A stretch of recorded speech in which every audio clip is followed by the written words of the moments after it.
Alright, hello everybody, this is Andrew, also known as Nature Man. Today we're going to be talking about the Ficus bengalensis, also known as the Audrey ficus. Now, with this specific one right here, I got this at the nursery I work at. It was a sickly tree. You could probably tell, I'm actually going to clip off one of the leaves here, and I'm going to show you why I'm doing this in just a moment here. We'll click off a higher leaf. It might be hard to tell from the camera. But do you see those little splotches on the leaves? Well, it had bug damage. I believe it was either aphids or spider mites, because it was actually treated before I got it, so I didn't get to see the insects, so forgive me that I don't know. But it was definitely insect damage. You can see how they were sucking the leaf. However, it's still a green, living, thriving leaf, but the damage is evident. And unfortunately, that will never go green again. Okay, toss it in the trash. I can't see the camera. The plant bin right. This is a thriving, beautiful, and I will, actually before I continue, you'll see a little sap. That's actually very normal. That's what they do. It's what ficus trees do. They're kind of their nutrients. That's actually what makes them drought tolerant, is they hold extra moisture in their leaves and stems so they can hold water during drought. So that technically makes them semi-succulent. But that, again, I'm going on a tangent. Your boy Nature Man always does that. But this Ficus bengalensis, the Audrey ficus, again, also known as the banyan tree, it is the national tree of India, in case a lot of you did not know that. It's also becoming increasingly popular in the houseplant community. You'll see a lot of modern homes swapping out their finicky, fiddly figs for Audrey ficus, because they're less finicky than the fiddly fig. But obviously, if you grow any ficus correctly, including a fiddly fig, you can actually master it and have it pretty easy. But they have very specific requirements, and they're very hard to master. The Audrey ficus is much more forgiving. But you might be saying, Andrew, it's obviously not forgiving because this has bugs. Well, this was not the fault of mine or problem of the nursery. The customer actually bought this. It was about, it was either $400 or $500 tree. So you get a big Audrey ficus that's 6 feet tall in a clump form. At a nice nursery, it might cost near $500. So yeah, the problem is they got bugs on it. The customer didn't notice it, and until it was too late. It started devouring all the leaves, so they returned it and said, hey, we don't want it. Okay, well, we don't do returns on annuals or houseplants, but obviously we took it, but they didn't get money back. So it was sitting outside for a week in 90-degree heat in direct sun. And obviously, when grown as a houseplant, it doesn't grow in direct sunlight. So obviously, you can acclimate a ficus to full sun, but not if it's been grown as a houseplant, because it just shocks it. You have to acclimate it. So on top of getting bug damage, it got sun scorch. You can see the browning right there. A whole host of problems. A $500 ficus tree sitting outside, your boy Nature Man couldn't pass up this opportunity. I took it home, because it was just sitting by the dumpster, getting full sun. No one took it, no one put it away in the trash, so it was just sitting next to the dumpster. After a week, I'm like, wait a minute, there's a ficus in here for a week. Stuffed it in my car, took it home, no regrets. And I'm gonna show you in today's video how you can revive a sickly Audrey ficus and how it's been infested with bugs, sun scorched, how you can turn this into a healthy tree again. Now, it is still healthy. I'm gonna kind of move around here. It is still a healthy tree, guys. It is not dying. Now, to the untrained eye, it might look like, oh, it has all these brown spots on it, bugs, so it's obviously dying. That could not be any further from the truth. This plant, this tree here, is not dying. It is actually thriving. I'll put this into an analogy. If you're sick, right, you have a common cold, are you dying? Not in today's world. You can make a full recovery. Your body's fine, you're just sick. Well, it's the same thing. It's sick, it's been injured, but it's not dying. Without proper treatment, it could die over a long extended period. But with proper modern treatment, this thing could be good as new. So it's not dying, it's actually thriving, it's just been injured. So that's a really good analogy that I like to put it. Look at this, it's so lush, it's so green. All this green, it's still alive, it's still photosynthesizing. All the shoots, sending out new shoots at the top. The stems are healthy, even the damaged leaves are still green. So this tree is obviously completely healthy. But unfortunately, you cannot green up this. This is just forever going to be damaged. And eventually these leaves are going to die off. So what do I do? How do I, if it drops all its leaves and it'll become bare, then it'll just get leaves at the top. That's generally what happens. It starts with the older leaves. Further down on the stem, you see? That one already succumbed. it's akin to sun scorch and bug damage. And eventually it's going to happen to all the leaves, and it starts on the lower leaves. See that? It starts on the lower leaves and then moves up. And eventually the very last to die would be the top. But the very top usually would send out new growth, so that would be healthy. But then you'd have a bare tree lower down. So you get an example like this. I'm not talking about a tree that's so bad and brown it can't photosynthesize, it just looks terrible. This is actually a mostly healthy tree. This is quite an exception here. Bug marks all over it, sun scorch, otherwise it's still healthy. How do you rejuvenate it when the leaves cannot rejuvenate themselves? Well, it kind of sounds like an oxymoron, but it's true, you actually can. Again, I'm gonna kind of turn it around a little bit so you can see a little bit more of the tree. See, it's still great. So what I'm gonna do is cut it back so I get shoots further down on the tree. Because if we don't, eventually, after a long period, it's just gonna start dropping its oil leaves and it'll get shoots at the top. You know how a tree would grow in the wild, it would eventually just get taller and taller and taller with less leaves lowered down. I don't want that as a houseplant. That would look weedy, it would look ugly, so what am I going to do? I'm gonna give it a haircut. When I mean a haircut, I'm gonna cut the thing in half. Maybe not quite in half. And what it'll do is it'll force it to shoot, send out new shoots right below the cutting point. So I'm gonna cut right above a leaf node, and that's where it'll shoot. So it'll essentially shoot out lower down, and I'll essentially rejuvenate this tree again and make it back to its $500 value. Right now it's pretty cheap. You could probably sell something like this on eBay. You could do pretty cheap. But I'm gonna make this thing worth $500 again. And I'm going to show you. Okay, so now it does pain me to do this. So what I can even do is propagate some of these stems, cut off the leaves and make some propagations at the top. That might be another video. And this is a 6-foot tree. I don't wanna just butcher it down to like a foot. That would devalue it. It would take years again before it'd be $500. So bada bing, bada boom. And again, I'm gonna make some propagations. Cut off the lower leaves, like so.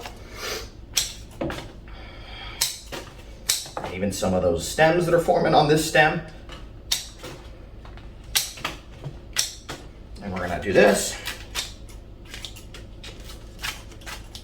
See that? I'm gonna put this in a vase of water and it's gonna root, and I'll have my own Audrey ficus. See that? I'm cutting off some of the older leaves because you want it to send energy to root development, not to existing foliage. So you cut off as much of the foliage as you can and leave just 2 or 3 leaves at the top and cut them in half. Again, they have all that white sap in the stem, so even if I can keep it out of water for a long time and it won't dry up. That back, we're gonna do the same thing. I can make multiple Audrey ficus cuttings. The one thing I love is that Audrey ficus roots so well. Almost any type of ficus, whether you're working with a weeping ficus, Audrey ficus, fiddly fig, they will all root in water. They're pretty fun that way. Some houseplants, obviously, you just cannot root in water, but with a ficus, you can. Again, we're going to just repeat the same process on the entire tree. And again, for the fun of it, I'm going to try to propagate, because why the heck not? If you're a plant geek, why wouldn't you seize that opportunity to make some free plants? You'd be crazy not to. Bada bing, bada boom. Again, this is going to send out new shoots. It'll become their own little plants. So we're just going to keep repeating this process here. I'm only going down a foot. I'm not going down too far. And again, you're going to get some white sap everywhere. It's not necessarily toxic, but it can be irritating to the skin, and some people are allergic. So if you do feel more comfortable when cutting a ficus, put on some gloves or wear some long sleeves, because again, it will drip everywhere. Again, as long as you don't eat it, it's not going to harm you. But again, it could cause skin rash at the worst, kind of like poinsettia sap. There's, rumors that they're toxic, but that's nothing more than a rumor. They're not actually harmful. But again, skin irritation is possible to a large portion of the population. But again, rubbing some aloe or some lotion on that you'll be better in no time. But again, if you feel more comfortable, wear some gloves. Wear some garden gloves or some doctor's rubber gloves. You can only do yourself good. There we go. Again, we're just going to continue with the plant propagations. All right. And again, we're just going down here. And actually, I want to show this. I'm going to move the camera real quick. There's something really interesting I want you all to see. The shoot forming right there. Look at that, right above the leaf node already. Oh, look at that leaf already fell off. Would you look at that? That would be a new shoot, and that's exactly what would form. If you're cutting your tree, you might be lucky enough to see some new shoots because the tree's already so stressed, it's trying to send out new growth. But maybe you're not. But it will. Almost every single stem you cut within a matter of weeks will send out new shoots. Especially if you've got a very vigorous tree like this one that's still healthy. Again, damage does not equal unhealthy or dying. Understand that, and you'll have a much easier path to success when growing and propagating your plants. Again, we're doing this with all the stems, except the little baby ones. There's a few little baby shoots I'm going to leave, maybe just cut off some of their lower leaves. Again, I'm just doing this as best judgment. This is all an experiment. I got this as a freebie. I'm not losing money if this is a failure. It's not going to be a failure. But again, I'm not losing money here, so I can have that fun. Again, we're just going to keep butchering some of these leaves. And in this tree, again, with its vigorous root system, it has a big, healthy root system. It's going to compensate for what I cut off. Because again, all these roots were supporting these once existing leaves. I remove the leaves and leave the roots. The roots are going to compensate, and it's going to force to send out growth. You're forcing the plant to send out new growth. Otherwise, it's not going to. Or it's going to try to send it out the top, like I said at the beginning of the video. You are cutting off leaves and leaving roots. All those roots were supporting all those leaves. You remove the leaves, well, what's the energy from those other roots going to do? It's going to send more growth, and it's going to do it right above where you cut. So if you cut down really further down, you're getting shoots down here. If I hadn't cut it, the shoots would happen up here. I'm forcing it to leaf out lower down, or shoot out lower down on the plant, and I'm making a busher, rejuvenating it. I'm going to bring back its $500 value in no time. And again, you can see the damage. Like these leaves are already, some of them are already going down. And like I said, the older leaves are going to be the first to die, and it'll move up the tree. But again, it's not unhealthy. I can't stress that enough. This is a very healthy tree. I'm doing what's necessary for it, and for the enjoyment of the home. But again, until it starts to reshoot again, you can kind of stuff your house plant in a plant room, out, maybe because when it's fully flushed out again, you can put it back in your living room or your kitchen where you want it to be displayed. I'm in a plant room right now. I've specifically developed this room to plant propagating. So it'll be kind of stuffed in the corner with a grow light and a lot of TLC for the next several months. But in the next few months, once it flushes out again, we'll do an update video for you, and it'll be put out front and center. Again, we're just picking up the pace of what would happen in the wild. All these leaves that I'm cutting off would eventually fall off because, again, they're damaged. But they're still photosynthesizing. They are not dead. They are still photosynthesizing. They are still aiding in this plant. But again, they don't look good. And they are sickly. So we're going to remove them. We're doing what nature would do. We're just speeding up the process and adding a little bit of man-made structure to it by cutting it back a little bit and forcing it to shoot down further down instead of further up where nature would do it. And again, this can only benefit the tree. I repeat, this will only benefit this tree. Will not harm it at all. Once that's understood, we'll be very, very successful. And we're just going to keep repeating that process, cutting using our best judgment. That's all you can do, is do your best judgment. And again, we don't want to cut too many leaves off, because then we'll shock it to a point where it might die. So we're only cutting off what we think is necessary. Like that can come off. But some of these leaves are still really green, so I'm going to leave some of these. And this one I'm going to cut off, because it's dying on the end. All right. I think that's it, y'all. That's it. It's still lush and green. Over the coming weeks and months, you will see this beautiful Audrey ficus shoot out. Every single branch that I cut, where that leaf was, you're going to see a new shoot, a new, not a new leaf, a new stem, a new limb, and there will be leaves on that limb. So it won't cut it and just produce a leaf. No, it produces an entire stem, a trunk. So essentially, I'm making it fuller further down. Instead of the new shoots forming up here and all the lower leaves dropping, the new shoots will form down here, and then we'll only have a shorter trunk with no leaves, if that makes any sense. Again, we are going to do an update video on this tree in the coming weeks or months, however long that takes. I do not water this very often. Basically, the general care guide for an Audrey ficus, it's again not as finicky as a fiddle leaf fig. We just water as necessary. That might be once a month, once every 2 months. Again, there isn't a schedule. I can't, people say, what's the timing? What's the schedule? and I hate to be the burden of bad news, but there's no schedule. You can't just follow a schedule. It's all dependent on environment. And that upsets a lot of people because they don't know how to care for a plant and they feel like they need a schedule or else they're gonna kill it. Well, you're gonna kill it if you follow a schedule. You have to understand the plant needs and the environment. Right now, this is in a plastic pot, not a terracotta or ceramic. If it was in a terracotta pot, it could breathe. It would essentially aerate through the pot, meaning it would dry faster and I could water it more often. It's in a plastic pot. It doesn't. So I might water this once every 2 or 3 months instead of once every 3 to 4 weeks. It doesn't get any, it's not outside, so it doesn't get any hot sun, it doesn't get any wind. It's not gonna dry as fast. It's a known fact that houseplants dry much, much slower. It's far easier to give root rot to a plant indoors versus out. It is super easy to grow plants outside, extremely difficult to grow them inside. So if you're new to plants, probably just do flowers outside first and then work your way inside.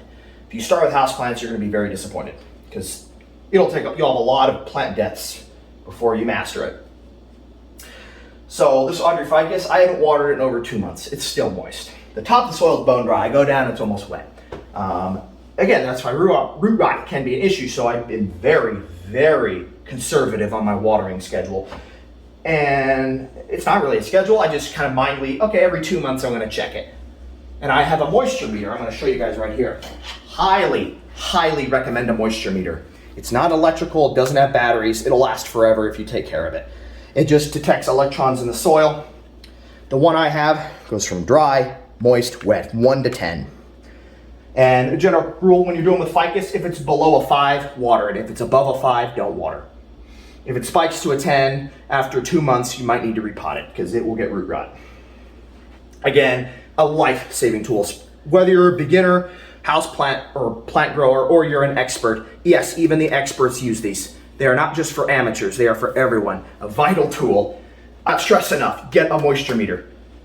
They are a life-saving tool, and you'll stick it in multiple areas of the pot, not just in one. So because maybe it's dry in one area, wet on another. And you can use it on indoor and outdoor plants. Again, I think it's more useful inside than out. Personal opinion, a lot of people will disagree with me on that.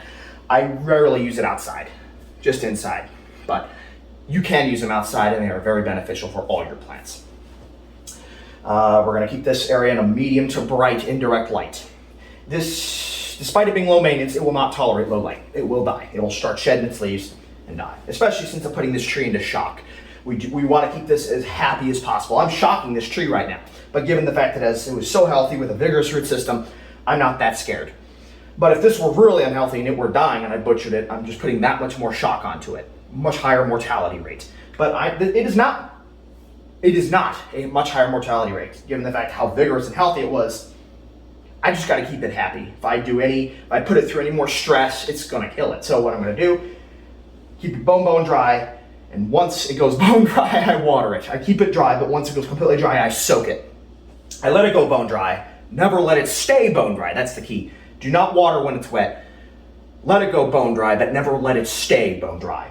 Give it medium to bright indirect light, and you'll be successful. It'll tolerate low humidity. Despite what a lot of sites online will tell you, most plants don't need high humidity. That's kind of a scam. Very few plants need high humidity. Even there are a lot of ferns that'll tolerate low humidity, despite what they tell you. Almost all of my houseplants I've ever grown, they'll thrive. It's always light.